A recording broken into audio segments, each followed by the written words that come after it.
नमस्कार, YouTube channel में आप सभी का स्वागत है। हम लोग तुलसा गीत गाने जा रहे हैं। पसंद आए लाइक कीजिए, सब्सक्राइब कीजिए, शेयर कीजिए, कमेंट जरूर कीजिए। जय हो तुलसा मैया। हरि गुणे गा के मगन भई तुलसी, हरि गुण गा के मगन भई तुलसी, हरि गुण गा के मगन भई तुलसी, हरि गुण गा के मगन भई तुलसी। तुलसी के पापा मिर्ग छाला भेजन, तुलसी के पापा मिर्ग छाला भेजन, तुलसी के पापा मिर्ग छाला भेजन, तुलसी के पापा मिर्ग छाला भेजन। पहन गई तुलसी गजला बना के, पहन गई तुलसी गजला बना के पहन गई तुलसी, गजला बना के पहन गई तुलसी, गजला बना के पहन गई तुलसी।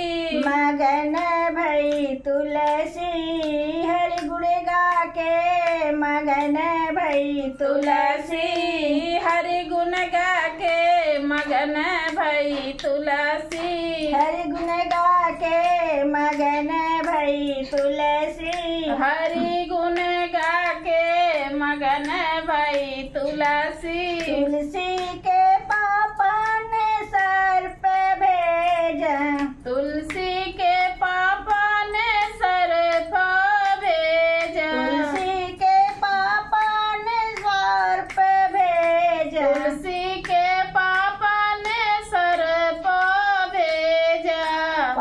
पी गई तुलसी शरबत बना के, पी गई तुलसी शरबत बना के पी गई तुलसी, शरबत बना के पी गई तुलसी, शरबत बना के पी गई तुलसी। मगन भई तुलसी हरि गुण गा के, मगन भई तुलसी, हरि गुण गा के मगन भई तुलसी, हरि गुण गा के मगन भई तुलसी, हरि गुण गा के मगन भई तुलसी। तुलसी के पापा ने बीखी भेजा, तुलसी के पापा ने बीखी भेजन, तुलसी के पापा